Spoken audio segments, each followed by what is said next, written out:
Ow. Hello everybody, welcome back to Higurashi When They Cry, Chapter 2, Watanagashi, la la la la. Let's get into it. No, I just got a little overview again. Last time, we found a lot, but if anything, we found a little more about Takano-san, her kind of character, that she is creepily in love with history of torture things, really scary chick, holy crap. If you're dating Tomitake, then props to cameraman for being able to deal with this weird stuff. We saw that, well, we see in the picture, but they saw themselves cages hanging from the ceiling, and Shion, said that she saw a person or like a mummy or something that neither I or Takano-san could see. So that would be interesting to see if that's actually anything. Okay, and right before this, Shion was saying that Takano-san's actually thinking that this is like the practices of the Watanagashi and stuff are still going on today. So, she's gonna tell us a secret. I told you, Shion-chan, because you're an understanding person, but the other villagers don't want to hear it.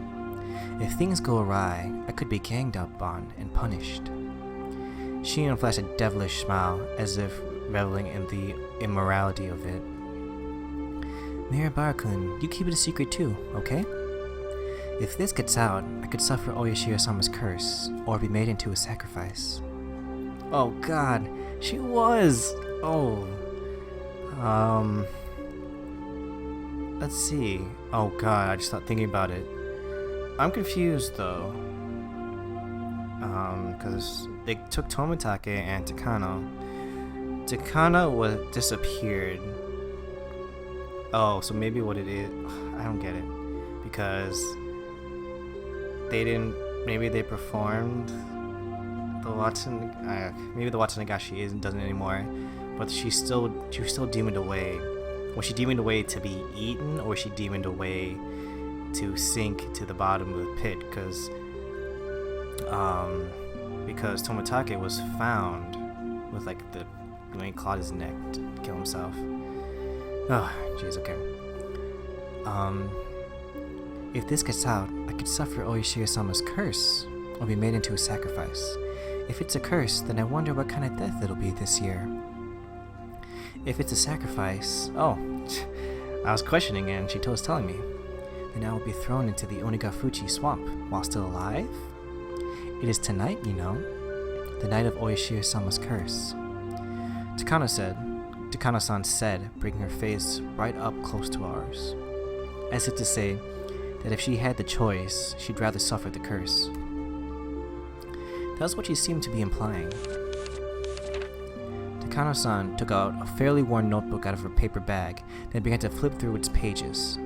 There were all sorts of references and newspaper clippings attached to them, and it had all manner of things written inside. The letters were very small and bunched together, so I couldn't tell at a glance what it was about. What I'd really like to do is search through the National Library for newspapers from that era, but here it is. A photocopy of a page from some book was slid into the notebook, and it too was written in all small, tight lettering. Like the other pages, I couldn't tell what it was about just by glancing at it. This is a story that actually happened. It was around the end of the Meiji era. They discovered an unknown mangled corpse, the victim of a murder, in Onigafuchi village. An old newspaper clipping attached to the page spoke of something that was no mere rumor or fairy tale. We don't have most police documents from the time anymore, so it's all based on oral traditions and memories. See? It's not very clear, but it looks like a cutout of a newspaper from the Meiji era. Never before has there been a corpse Oh, what the fuck? Never before has there been a corpse treated with such cruelty and humanity. Could it be the work of a demon? Being a copy of a copy, it was hard to make out, but it was more than enough to make me feel strangely tense. Near the end of the Meiji era, in an old Onigafuchi village, a mangled corpse was discovered. The identity of the corpse was unknown. It wasn't even in a state where it could be identified in the first place.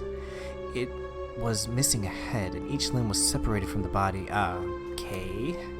Its skin had been peeled off the entire body, and there were markings that implied terrible torture in every place imaginable. Not only that, but the belly had been cut open by a sharp knife, with the entrails completely dragged out. The police immediately began an investigation, but since they couldn't even determine the identity of the victim, much less the criminal, finding answers was extremely difficult. Oh, Jesus Christ. I'm scared. It's too close. Do you understand what it must have been like? I couldn't imagine such a strange sight, even if I tried. This was the first time I was ever thankful for my lack of imagination. The victim was skinned while still alive, underwent all kinds of torture, and was killed brutally. The author here also thinks that even after death, the remains were divided and dissected even further, the epitome of inhumanity.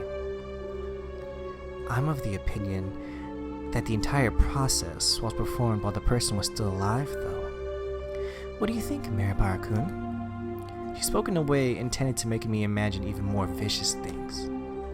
As my brain was already far over capacity, however, there was no way I could even imagine anything more brutal. Then when I broke my gaze from Takano-san's, those strangely shaped tools were all around us. I wonder if you could faithfully reproduce the mutilated corpse discovered at the end of the Meiji era with the tools found in this place.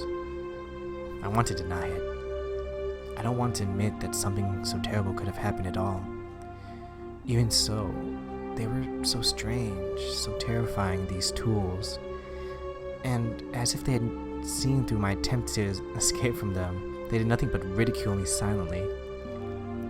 So that creepy incident, what was it in the end?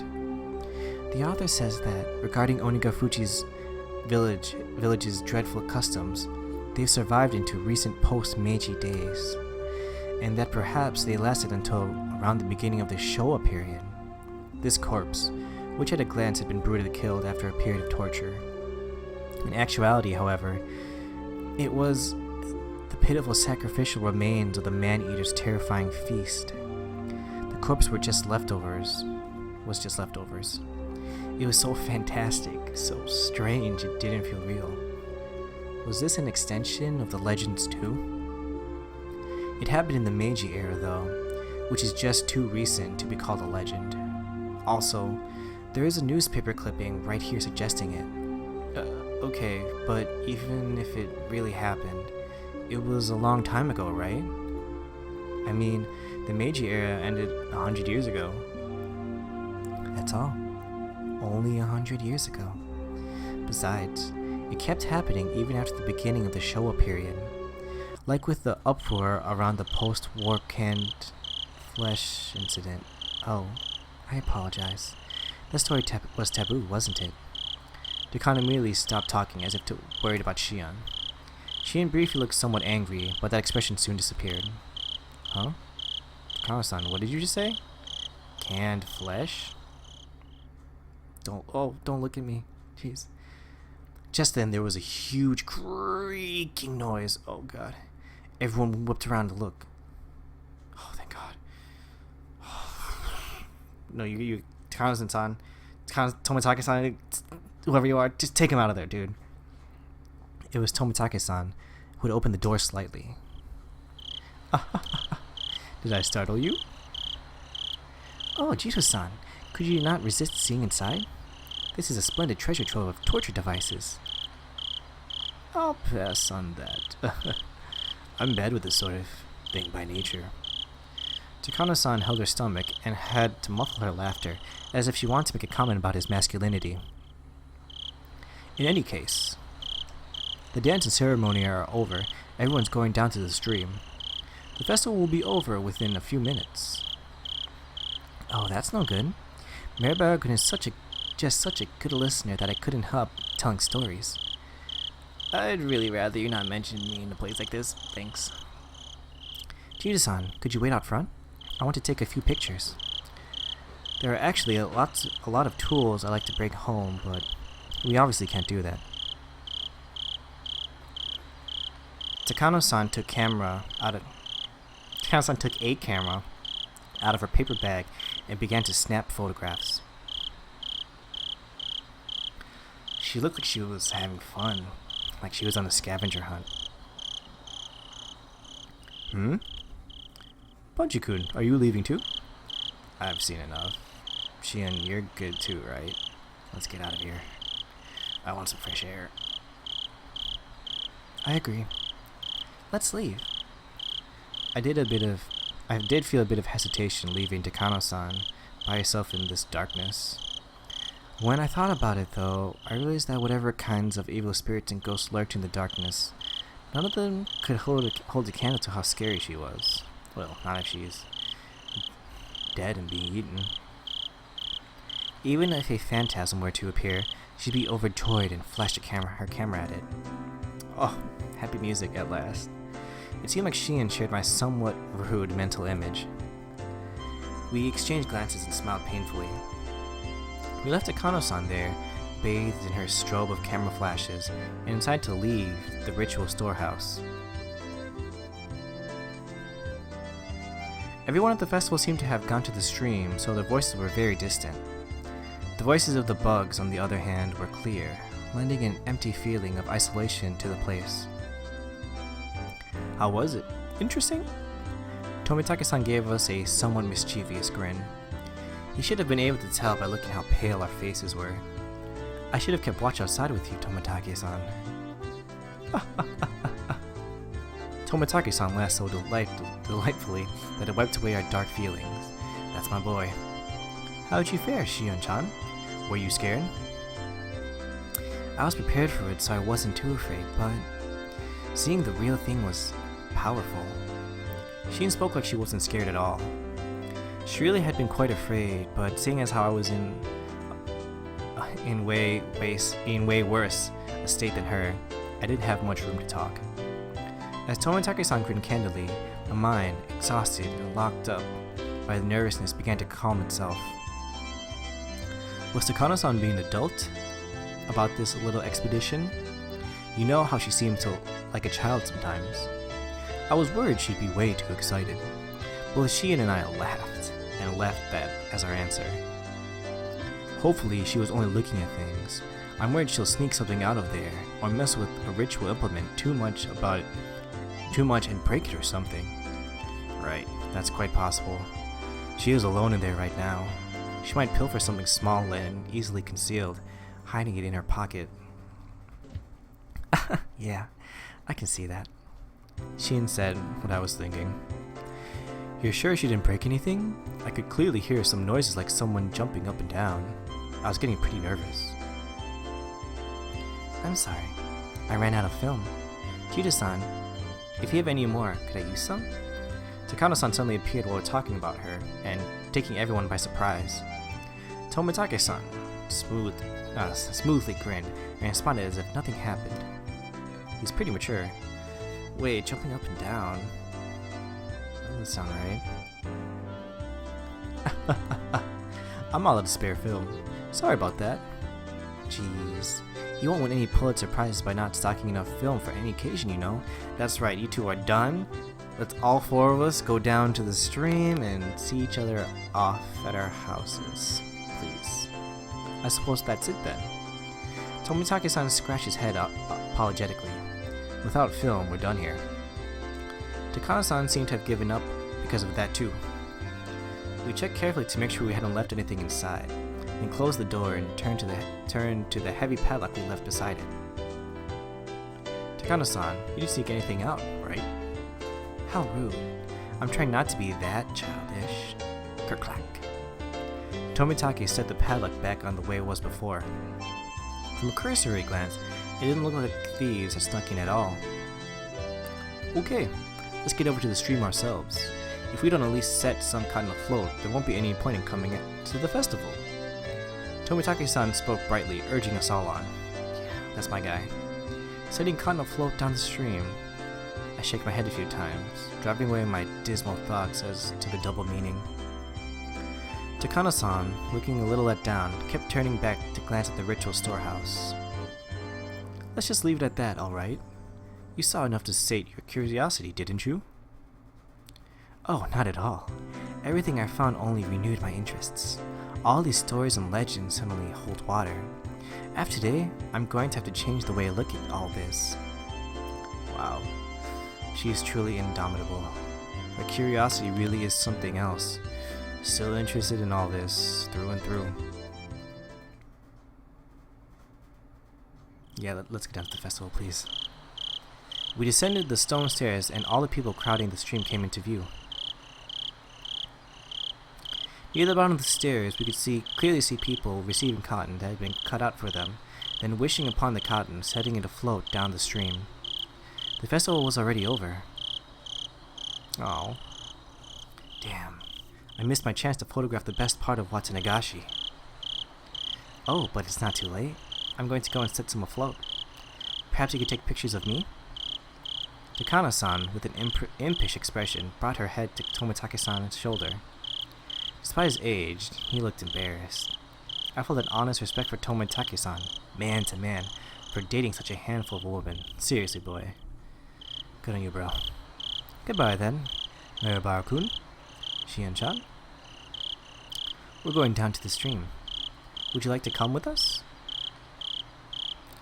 No, I couldn't get in your way. Please, take your time.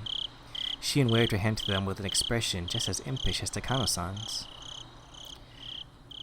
Tomitake-san, on his part, seemed to want us to come, but whatever. Bye-bye, my friend. You will be missed.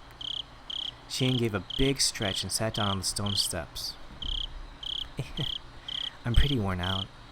Same here. I'm exhausted too. Punchy-chan, this is your first Watanagashi, isn't it?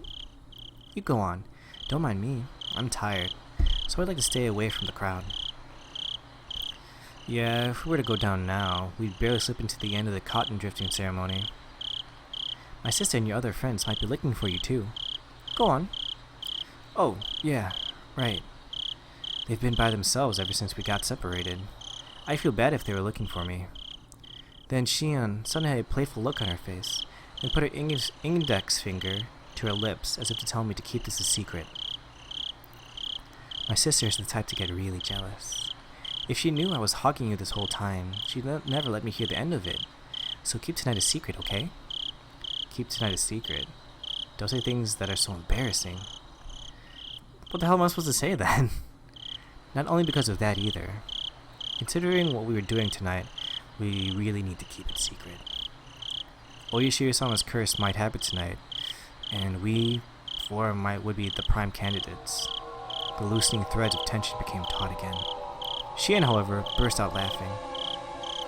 Alright, I'm going to get out of here before I run into my sister. I really am tired, so I don't have the endurance to put up with her anyway. I can't tell if you get along with her or not. We get along. Though, as she said that, her vague expression explained that there are a lot of oddities in a relationship between twins. I'm an only child, so I don't really get it. Make sure you get along with her, okay? Right. Thank you kindly for your meddling. Okay, I'm gonna go. You should hurry up if you want to make it, Punchy-chan. Watanagashi really is about to end. Shion stood up and brushed the dust off her backside. After watching her do so, I returned my eyes to the final ceremony of the Watanagashi festival below me. Seriously though, what was that sound anyway? It's kind of unpleasant and creepy. Huh? What sound? The sound. Oh, goosebumps. You know, the banging noise. It was really loud, wasn't it? I was giving her a blank expression, so Shion stared hard at me. I stared hard at her too. Sorry, Shion. Could you give me the short version? What was making noise? Wait, Punchy-chan, it didn't bother you? When all said and done, it was like we were speaking two different languages. Shion, explain to me without jokes from the beginning, will you? What's this about a noise? Punchy-chan, you quit joking around too. Really, honestly, it didn't bother you? Neither of us were giving any ground, and both of us were staring at each other in disbelief. We were answering questions with more questions with no sign of an actual conversation in sight. Baffled, I held in the urge to shout at her and ask politely one more time. I'm going to ask one more time, okay? I'll ask the questions. Shion nodded silently. Okay, here goes. You said there was a sound. What are you talking about? The banging sound. It was like a kid jumping up and down on floorboards somewhere far away. It really didn't bother you? There was nothing to be bothered by. When did you hear this? I never heard anything. Wait, Punchy, are you serious? Shion, as if she didn't understand my plain and simple answer, pressed me further, her expression serious. I have no clue what she's talking about, but if it has Shion acting like this, whatever it was, gave me the creeps and sent a chill down my spine. Yes, it did. It was while we were looking around the inside of the ritual storehouse with Takano-san.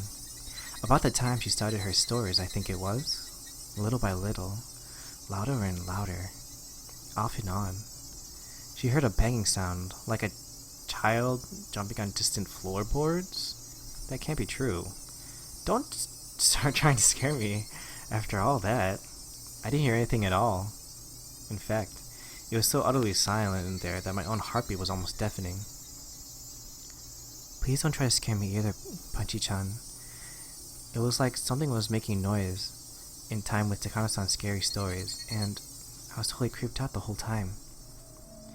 The chill rose from my spine to the back of my head. The blood turned cold as it crawled up my body. When it reached my head, my mind froze over. You and Takano-san weren't paying any attention to it at all, so I pretended not to hear it either, but you heard it, right? It happened a bunch of times and it was really loud. Shion's eyes were begging me to tell her I heard it. I had no doubt, however, that my own eyes suggested something entirely different. You've gotta be kidding. Look. In that storehouse, we were surrounded by brutal ritual tools that looked like they were from another planet, listening to terrifying old stories. The whole time, Shion had been hearing a sound that we couldn't hear by herself. Wait, but Tomitake-san heard it too. Should that make Shion, who heard it, tremble, or should it make me, who didn't hear it, tremble? I didn't know the answer that at the time. For now, Shion seemed to have made the decision before I did. What are you laughing about? Oh, jeez. I really got you, Punchy-chan. I was fibbing the whole time. What? Shion laughed, saying how easily scared I was, and clapped me on the back. Her smile seemed somehow artificial and actually made me feel worse. Then, after leaving me with 2 or 3 generic diplomatic goodbye phrases, she left, almost like she was running away. All I could do was look after her, my mouth agape. At the end of the day, I didn't have a clue what was going on. Shion laughed it off, and she said she had been lying, but she couldn't possibly have been lying. Of course not. And now that I think about it, Tomitake-san said the same thing, didn't he? I could clearly hear some noises, like someone jumping up and down. I was getting pretty nervous. Tomitake-san, the most neutral party present at the time, had said he'd heard something. Then, that noise. It was real? The banging sounds. Sounds as though a child was jumping up and down on some kind of floorboards far away. Oyashiro-sama's curse, which happened every year, might happen again tonight. The most plausible victim candidates were Takano-san, Tomitake-san, Shion, and me. The bustling of the people sounded further away than I would have liked, and the sounds of the insects sounded too close for comfort. I'm near so much human warmth, and yet I can't ever go back there again. That was the ominous idea that sprouted in my mind. Then, all of a sudden, I was pounced on from behind, causing my heart to lurch. We'll cut it off there. Ooh. Jesus.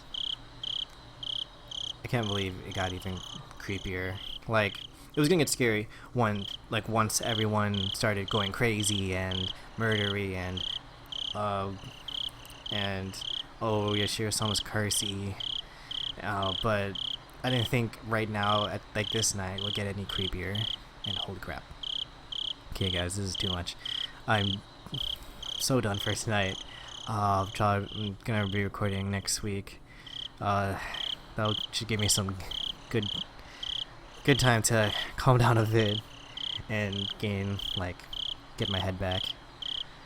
Whew. Alright, guys, thanks for watching. I hope you're enjoying this. Please like and subscribe, and have a good festival night. Don't die. Don't become claimed to the curse. Bye-bye.